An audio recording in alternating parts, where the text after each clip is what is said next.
So my presentation would be on building the resilience of the poor through sustainable land management in Central Asia. So this will follow the overall ideas and methodologies which Ephraim has described in his presentation, but also will add some local specific issues. First of all, the land degradation problem in Central Asia is quite substantial. This is the map of land degradation hotspots which has been developed by this research, and it shows that substantial areas in the region show very strong land degradation dynamic. One of the aspects which is well recognized is the cropland degradation due to salinization, but another aspect which which usually not as much highlight is the rangeland degradation. What this mapping shows that rangeland degradation in Central Asia perhaps even much more massive than cropland degradation. The cost of land degradation in the region have been calculated using this methodology of which Ephraim described. Here we use the land use change to evaluate the cost of land degradation. So the results show that as a whole, annual cost for land degradation in Central Asia about $6 billion US. Of course, with variations for each country. In terms of share of GDP, it can reach up to 12% in the poorer countries of the region, Kyrgyzstan or Tajikistan. So if you look at the regional distribution of the GDP per capita, you will see that the poorest parts of the region are in the southeast, in the area of mountainous areas of starting the Himalaya mountains or Tian Shan Pamir mountains. So those areas in red are the poorest parts of the region. But if we look at the impact of land degradation, costs of land degradation, we see that exactly those poorest areas, as a share of their income, the equivalent of their income, lose much higher to land degradation than the other parts of the region, to the extent that up to 30%, the equivalent of annual income may be lost in some instances to land degradation.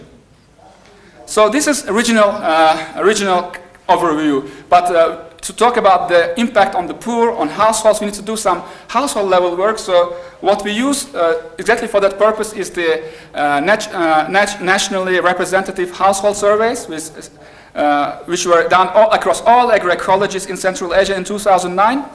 So what they show is that land degradation and poverty has a very close interaction. Here, what we see, this axis, vertical axis, shows not perceptions of land degradation, but actually satellite measured NDVI-based land degradation, which was then matched with households. So what we see, the poorest households, in all cases, except Uzbekistan, in all cases, the poorest households have a higher likelihood of residing in degraded areas. But then the question is, what's the extent of application of adoption of sustainable land management practices? There we see the situation somewhat reverses. The poorest households have a lower likelihood of adopting the SLM practices than their richer counterparts, and these differences between groups are statistically significant.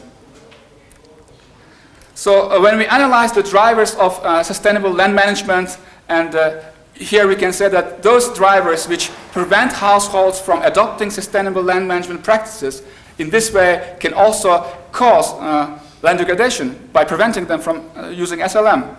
So one of the key drivers which seems to have a very big impact on adoption is access to extension, the first item. But what's interesting also, the learning from peers. There was recently a research based on Ethiopia which also showed that farmers would have a higher likelihood of adopting SLM or other technologies if they learn it from other farmers, not from extension. Here what we can see, extension plays a bigger role, but the magnitude, the confidence interval is also quite wide. In case of learning from peers, knowledge of technologies, it seems to have a more also positive effect on adopting SLM, but with more specific confidence interval. And then market access also matters. So those households living closer to markets seem to have a better likelihood of adopting. And what's interesting is this links to what you said, Mr. Chairman, about weather variability and the link to land. It seems higher variability of weather, specifically here temperature, because Central Asia has mostly irrigated agriculture, so irrigation somewhat reduces the impact of rainfall variability. So temperature variability seems to have a negative impact on SLM adoptions. Why? The mechanism, if you think, it seems very simple and not surprising. Many of the technologies we have here, they are not adapting to performing equally well under varying weather conditions, under frost, under heat wave, under flooding, under droughts. So once you have this increased weather variability, the returns from SLM adoptions are not consistent, which in this way reduces the likelihood of their adoption.